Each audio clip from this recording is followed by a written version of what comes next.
नमस्कार। नेपाल टेलिभिजनको समाचारमा स्वागत छ। म अनिता बिन्दु। म राजेन्द्र राज तिमिल सिन्हा। सुरुमा आजका प्रमुख समाचार। मन्त्री परिषदको सिफारिसमा राष्ट्रपतिबाट संघीय संसदको प्रतिनिधि सभा विघटन। आउँदो वैशाखको 17 र 27 गते 2 चरणमा निर्वाचन गर्ने मिति घोषणा। प्रधानमन्त्रीद्वारा निष्पक्ष निर्वाचनका लागि निर्वाचन आयोगलाई सबै सहयोग गर्ने प्रतिबद्धता। 2 चरणभन्दा एउटै चरणमा पनि निर्वाचन गराउन सकिने आयोगको दाबी। संघीय सरकारका 7 जना मन्त्रीद्वारा सामूहिक राजीनामा। प्रतिनिधि सभा विघटन गर्ने निर्णयप्रति विमति प्रकट। पछिल्लो परिस्थितिबारे अन्य दलहरूसँग छलफल गर्ने नेकपा स्थायी कमिटीको निर्णय। नेपाली कांग्रेसद्वारा विघटन सम्बन्धी निर्णयको विरोध। राष्ट्रपति विद्यादेवी भण्डारीले मन्त्री परिषदको सिफारिसमा प्रतिनिधि सभा विघटन गर्नुभएको छ। मन्त्री परिषदको सिफारिसमा राष्ट्रपति भण्डारीले प्रतिनिधि सभा विघटन गर्नुभएको राष्ट्रपतिको कार्यालयले जनाएको हो। संविधानको धारा 76 को उपधारा 1 र 7 तथा धारा 85 एवं संसदीय प्रणालीको आधारभूत मर्म एवं मूल्य मान्यता तथा नेपालको आफ्नै र संसदीय प्रणाली भएका विभिन्न मुलुकहरूको अभ्यास बमोजिम ताजा जनादेशका लागि नेपाली जनता समक्ष जान संघीय संसदको वर्तमान प्रतिनिधि सभा विघटन गरिएको राष्ट्रपतिको कार्यालयबाट जारी विज्ञप्तिमा उल्लेख छ। 2078 साल वैशाख 17 गते शुक्रबार पहिलो चरणमा र 2078 साल वैशाख 27 गते सोमबार दोस्रो चरणमा अर्को प्रतिनिधि सभाको निर्वाचन सम्पन्न गर्ने गरी निर्वाचनको मिति तोक्न नेपाल सरकार मन्त्री परिषदको बैठकबाट निर्णय भए बमोजिम प्रधानमन्त्रीबाट सिफारिस भएकोले संघीय संसदको वर्तमान प्रतिनिधि सभा विघटन गरिएको पनि विज्ञप्तिमा उल्लेख गरिएको छ। 2078 साल वैशाख 17 गते शुक्रबार पहिलो चरणमा र 2078 साल वैशाख 27 गते सोमबार दोस्रो चरणमा प्रतिनिधि सभाको निर्वाचन सम्पन्न गर्ने गरी निर्वाचनको मिति राष्ट्रपतिले तोक्नु भएको राष्ट्रपतिको कार्यालयको विज्ञप्तिमा उल्लेख गरिएको छ। प्रधानमन्त्री केपी शर्मा ओलीले नेपाल सरकार अब निर्वाचन गराउन केन्द्रित भएको उल्लेख गर्नुहुँदै निर्वाचन आयोगलाई निर्वाचनमा केन्द्रित हुन आग्रह गर्नुभएको छ। प्रमुख निर्वाचन आयुक्त दिनेश कुमार थपलिया र 2 जना निर्वाचन आयुक्तसँग प्रधानमन्त्री निवास बालुवाटारमा छलफल गर्नुहुँदै प्रधानमन्त्री ओलीले निर्वाचन सञ्चालन गर्न आवश्यक स्रोत साधन सरकारले उपलब्ध गराउने बताउनुभयो। संविधान र कानुन बमोजिम स्वतन्त्र र निष्पक्ष निर्वाचन गर्न आवश्यक वातावरण नेपाल सरकारले तयार गर्ने पनि प्रधानमन्त्रीले बताउनु भएको प्रमुख निर्वाचन आयुक्त थपलियाले जानकारी दिनुभयो। सो छलफलमा उपप्रधानमन्त्री ईश्वर पोखरेल, गृहमन्त्री रामबहादुर थापा, अर्थमन्त्री विष्णुप्रसाद पौडेल र नेकपा संसदीय दलका उपनेता सुभाष नेमुवाङ रहनु भएको पनि थपलियाले जानकारी दिनुभयो। उहाँले आयोगका तर्फबाट निर्वाचन 2 चरणमा भन्दा एकै चरणमा गरिँदा व्यवस्थापन सहज र खर्च कम हुने सुझाव राखेको पनि उल्लेख गर्नुभयो। साथै आम सहभागिताको वातावरण नेपाल सरकार लगायत सम्बद्ध निकायहरूबाट मिलाइदिएमा सजिलो हुने सुझाव प्रधानमन्त्री समक्ष आयोगका तर्फबाट राखिएको जानकारी प्रमुख निर्वाचन आयुक्त थपलियाले दिनुभयो। कानुनले तोके अनुसार भोलिदेखि नै आयोग निर्वाचनको तयारीमा लाग्ने उहाँले बताउनु भएको छ। मुलुक टुक्रिन नदिन संसद विघटनको सिफारिस गरिएको नेपाल सरकारका प्रवक्ता एवं सञ्चार तथा सूचना प्रविधि मन्त्री पार्वत गुरुङले बताउनु भएको छ। दोलखाको गौरीशङ्कर गाउँपालिकामा आयोजित कार्यक्रममा मन्त्री गुरुङले देशी विदेशीको चलखेलले मुलुक दुर्घटनामा पर्ने सम्भावना बढेकोले नयाँ जनादेश लिन संसद विघटनका लागि राष्ट्रपति समक्ष सिफारिस गर्नुपरेको बताउनुभयो। पार्टीभित्रैबाट षड्यन्त्र भएकोले राष्ट्र र राष्ट्रियतामा गम्भीर सङ्कट देखा परेकोले पनि सरकारले नयाँ कदम चालेको उहाँको भनाइ छ। मध्यावधि निर्वाचनको तयारी गर्न सरकारका प्रवक्ताले सबैलाई आह्वान पनि गर्नुभएको छ। प्रधानमन्त्री केपी शर्मा ओलीले आज विभिन्न सुरक्षा निकायका प्रमुखहरूसँग छलफल गर्नुभएको छ। बदलिँदो परिस्थितिमा प्रधानमन्त्रीले सुरक्षा निकायका प्रमुखहरूसँग छलफल गर्नुभएको हो। छलफलपछि प्रधानमन्त्रीले सुरक्षा निकायका प्रमुखहरूलाई आवश्यक निर्देशन दिनुभएको प्रधानमन्त्रीका प्रेस सल्लाहकार सूर्य थापाले जानकारी दिनुभयो। संघीय मन्त्री परिषदका 7 जना मन्त्रीहरूले पत्रकार सम्मेलन मार्फत पदबाट सामूहिक राजीनामा दिनुभएको छ।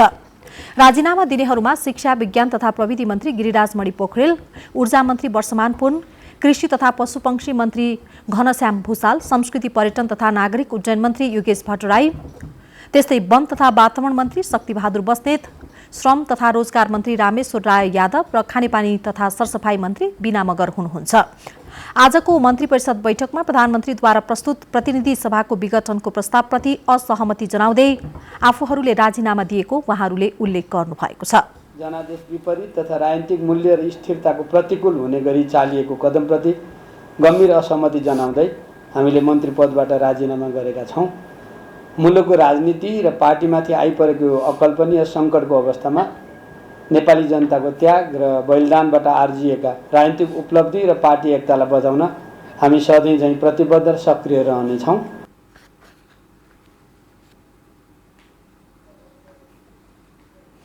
सत्तारूढ दल नेपाल कम्युनिस्ट पार्टी नेकपाको स्थायी कमिटिको बैठकले प्रधानमन्त्रीको कदमको विरोध गर्दै कानूनी उपचार खोज्ने निर्णय गरेको छ। साथै पछिल्लो राजनैतिक परिस्थितिका सम्बन्धमा अन्य राजनैतिक दलसँग छलफल गर्ने निर्णय पनि बैठकले गरेको छ। प्रधानमन्त्री निवास बालुवाटारमा बसेको बैठकमा नेकपाका अध्यक्ष एवं प्रधानमन्त्री केपी शर्मा ओली भने अनुपस्थित हुनुहुन्थ्यो।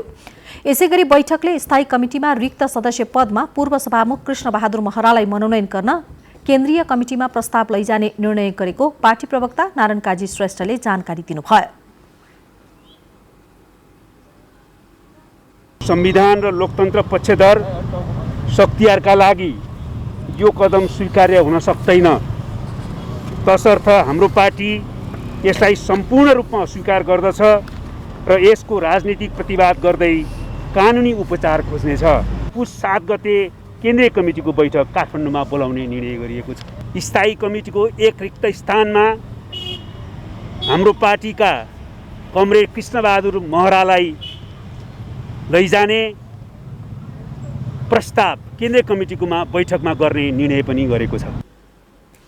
केन्द्रीय कमिटिको आकस्मिक बैठक पुस 7 गतेका लागि बोलाइएको छ।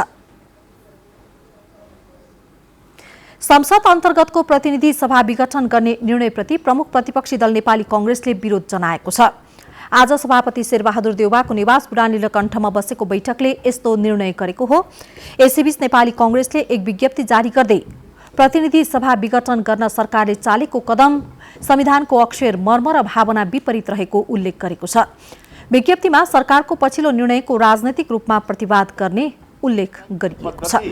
विपरीत हामीले नै निर्माण गरेको संविधानको विपरीत निर्णय भएको हुनाले चाहिँ नि यो निर्णयको पक्षमा हामी छैनौँ, यसको हामी चाहिँ नि विपरीतमा छौँ, यसको विरुद्धमा छौँ। प्रतिनिधि सभाको विघटन भई नयाँ निर्वाचनको मिति तोकिएको छ। यस्तो अवस्थामा नयाँ जनादेशका लागि जनतामा जान हिचकिचाउन नहुने राजनैतिक विश्लेषकहरू बताउँछन्। प्रतिनिधि सभा विघटन भई नयाँ निर्वाचनको मिति घोषणा भइसकेको अवस्थामा नयाँ जनादेशका लागि जनतामा जाने तयारी गर्नु अब दलहरूको मुख्य जिम्मेवारी बनेको छ। ताजा जनादेशका लागि जनतामा जानु दल र नेताहरूको परीक्षण हुने अवसर पनि हो। यसलाई राजनैतिक दलहरूले अवसरकै रूपमा लिनुपर्ने विश्लेषकहरू बताउँछन्। राजनीतिक पार्टीको धर्म के हो भने चुनावमा जान्छु भनेर प्राइम मिनिस्टरले चाहिँ चाहेका छन् भने सबै राजनीतिक पार्टीहरू चुनावमा जान सक्छन्। न्यायालयले आफ्नो काम गर्छ यस बीचमा। त्यसलाई लिएर चाहिँ संविधानले क्र्यास गर्छ या नेपालमा चाहिँ अब डेमोक्रेसी नै रहँदैन या चाहिँ त्यस्तो कुरामा मलाई विश्वास छैन। त्यो चाहिँ कहीँबाट के हुने यस्तो मलाई लाग्दैन। हुन त प्रतिनिधि सभाको विघटन असंवैधानिक भएको भनी टिप्पणी पनि भएका छन्। यसमा सत्तारूढ दल नेकपा भित्रैबाट पनि असहमति जनाइएको छ। तर प्रधानमन्त्रीले चालेको कदम संविधानको व्यवस्था अनुसार नै भएको कानुनविदको तर्क छ। यसमा चित्त नबुझे कानुनी बाटो लिन पनि सकिने भएकाले त्यहाँबाट आउने निर्णय समेत पर्खनु पर्ने हुन सक्ने कानुनविदहरूको भनाइ छ। सम्मानित सर्वोच्च अदालतले के व्याख्या गर्ला त हेर्न बाँकी नै छ।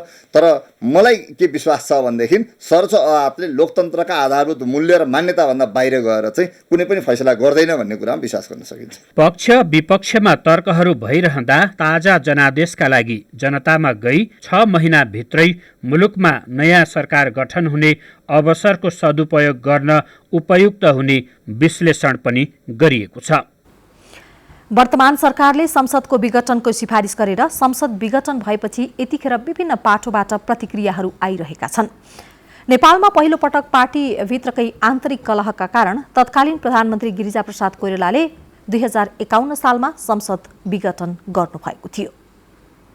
प्रधानमन्त्री केपी शर्मा ओलीले पार्टीभित्रको आन्तरिक असमझदारीका कारण संसदको विघटनका लागि सिफारिस गरेसँगै वर्तमान संसदको अवधि 2 वर्ष अघि नै समाप्त भएको छ। 2072 सालको मङ्सिरमा सम्पन्न आम निर्वाचनबाट सबैभन्दा ठूलो दलको नेताको हैसियतमा तत्कालीन नेकपा एमालेका संसदीय दलका नेता केपी शर्मा ओली प्रधानमन्त्री बन्नुभएको थियो। निर्वाचनमा तत्कालीन नेकपा एमालेले 121, नेपाली काङ्ग्रेसले 63, तत्कालीन नेकपा माओवादी केन्द्रले 53, राष्ट्रिय जनता पार्टी नेपालले 17, सङ्घीय समाजवादी फोरमले 17, राष्ट्रिय प्रजातन्त्र पार्टीले 1, तत्कालीन नयाँ शक्ति पार्टीले 1, नेपाल मजदुर किसान पार्टीले 1 र स्वतन्त्र 1ले विजय हासिल गर्नुभएको थियो। 2075 साल जेठ 3मा तत्कालीन नेकपा एमाले र तत्कालीन नेकपा माओवादी केन्द्रबीच पार्टी एकीकरण भएको थियो। दुवै पार्टीको एकीकरणपछि बनेको नेपाल कम्युनिस्ट पार्टी नेकपाको संसदमा 176 जना सांसद रहनुभएको थियो।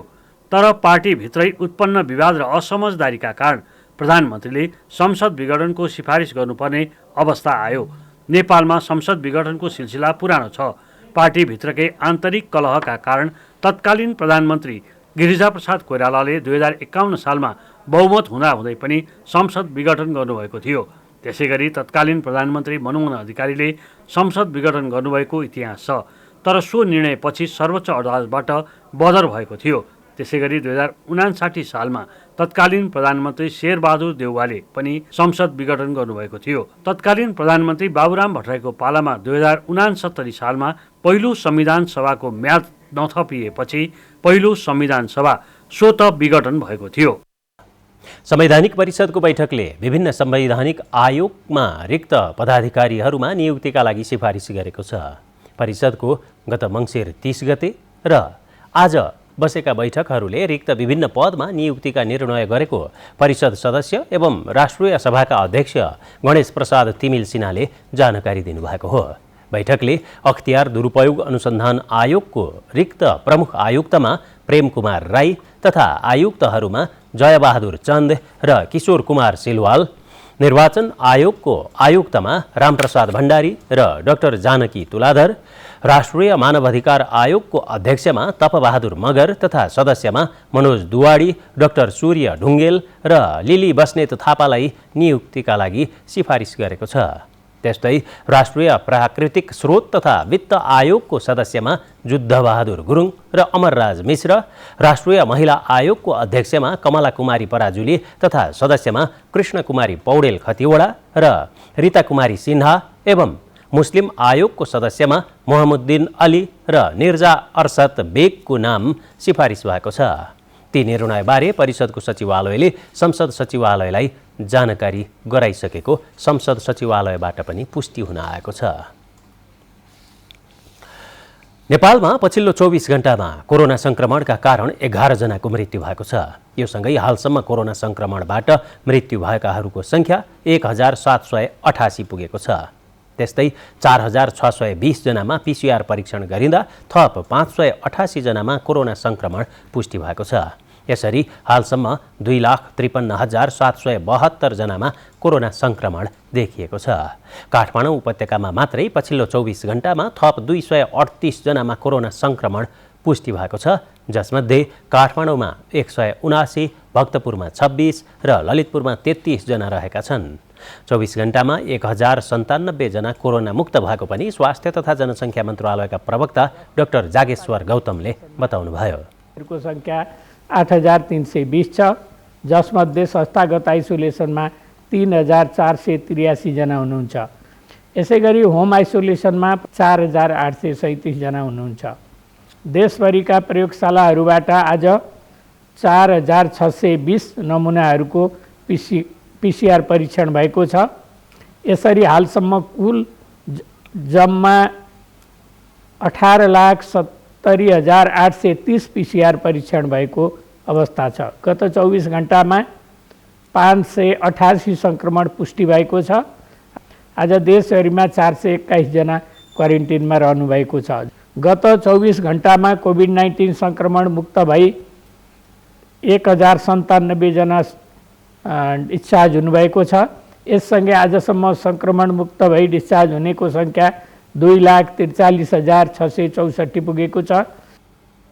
हालसम्म कोरोना सङ्क्रमणबाट 2,43,684 जना मुक्त भइसकेका र हाल देशभरि सक्रिय सङ्क्रमित सङ्ख्या 8,320 रहेको पनि प्रवक्ता डाक्टर गौतमले जानकारी दिनुभयो। अहिले देशभर होम आइसोलेसनमा 4,827 जना र 265 जनाको आइसियु र 51 जनाको भेन्टिलेटरमा उपचार भइरहेको छ। विराटनगर स्थित कोरोना विशेष उपचार केन्द्रमा करिब 100 शैय्या थप गरिएको छ। निजी क्षेत्रको सहकार्यमा प्रदेश सरकारले निर्माण गरेको सो नयाँ भवनमा 30 शैय्याको एचडियू सेवा सञ्चालनमा आएको हो। प्रदेश सरकारको करिब 2 करोड 50 लाख र नागरिक केयर सेन्टरको 1 करोड 50 लाख गरी 4 करोड रुपैयाँको लागतमा अक्सिजन सहितका शैय्याहरू थप गरिएका हुन्। प्रदेश नम्बर 1 का मुख्यमन्त्री शेरधन राईले एक कार्यक्रमका बीच अस्पतालको उद्घाटन गर्नुभयो। उहाँले कोरोना महामारी नियन्त्रण र उपचारमा एकीकृत प्रयास आवश्यक भएको बताउनुभयो।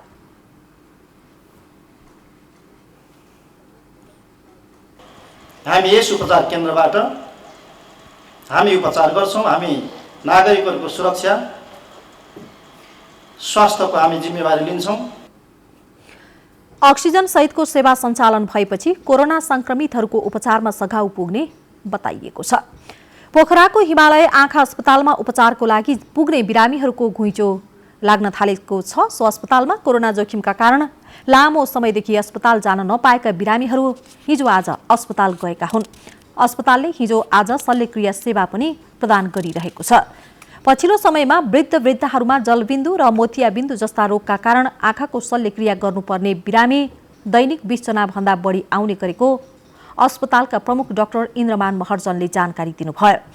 आँखा उपचारका लागि गण्डकी, धौलागिरी, कर्णाली अञ्चलका जिल्लाहरूबाट दैनिक 300 जनासम्म अस्पतालमा आउने गरेको अस्पतालले जनाएको छ।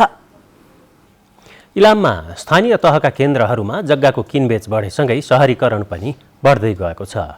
पालिकाको केन्द्रमा घडेरी बिक्री हुन थालेपछि जग्गाको मूल्य 5 गुणासम्मले बढेको मात्रै छैन, ओडाहरूबाट प्रत्येक वर्ष केन्द्रमा बसाई सर्नेको सङ्ख्या पनि बढेको छ। स्थानीय तहको केन्द्र रहेका क्षेत्रमा शहरीकरण बढ्दै गएको छ। पालिकाहरूको प्रशासनिक निकायको केन्द्र रहेको क्षेत्रमा शहरीकरण सुरु भएपछि जग्गाको भाउमा पनि वृद्धि भएको छ। अन्तर जिल्लाबाट बसाइसरी आउनेको सङ्ख्या नभए पनि पालिकाभित्रका वडाहरूबाट केन्द्रमा बसाइ सर्नेको सङ्ख्या बढ्दै गएको हो। शहरीकरणको सम्भाव्यता अध्ययन नगरे पनि सर्वसाधारणले स्वतस्फूर्त स्थानीय तहका केन्द्रमा घडेरी खरिद गरी घर निर्माण गर्दै आएका छन्। इलामका स्थानीय तहका केन्द्रमा हरेक वर्ष 20 देखि 60 परिवारसम्म बसाइसरी आउने गरेको तथ्याङ्क छ। पहिला भन्दा धेरै गाउँ बस्तीबाट चाहिँ बजारतिर पस्ने क्रम चाहिँ धेरै बढेको छ। प्रष्ट तथ्याङ्क त छैन, त्यस्तो 10-20 घरको हिसाब किताबमा बजारका आसपासतिर आउने क्रम चाहिँ बढेको छ। पालिकाहरूको केन्द्र घोषणापछि घडेरीहरू खरिद बिक्रीमा तीव्रता आएको छ। शिक्षा, स्वास्थ्य र विकासका पूर्वाधारहरूको निर्माणले तीव्रता पाउने र व्यवस्थित शहरीकरण हुन थालेसँगै केन्द्रमा घडेरीहरूको खरिद बिक्री चौगुनाले बढेको हो। स्थानीय तह आफैले पालिकाका केन्द्रमा शहरीकरणका पूर्वाधार निर्माणको थालनी गरेपछि घडेरीको दाम पनि चौगुनाले नै वृद्धि भएको माइजगमाई गाउँपालिका अध्यक्ष जितबहादुर राईले बताउनुभयो। मूल्य वृद्धि पनि एकदमै तपाईँको चाहिँ धेरै नै चौगुना भन्दा पनि अथवा 5 गुणा भन्दा माथि बढेर चाहिँ जग्गाको दामहरू किनबेच अहिले भइरहेको छ। इलामका 10 स्थानीय तहमध्ये सदरमुकाम रहेको इलाम नगरपालिका बाहेकका स्थानीय तहमा पालिकाको केन्द्र घोषणापछि शहरीकरण बढ्दै गएको छ। शहरीकरण बढ्दै गएका स्थानीय तहका केन्द्रमा विद्युतीकरण, खानेपानी, अस्पताल लगायतका संरचना निर्माणको काममा तीनै तहका सरकारको समन्वय हुँदै आएको छ। सुजन तिमल सिन्हा, नेपाल टेलिभिजन, प्रदेश नम्बर 1, इलाम। रूपन्देहीको सैनामैना नगरपालिका कोरोना संक्रमण नियन्त्रण गर्न सफल हुँदै गएको छ। हाल यो नगरपालिकामा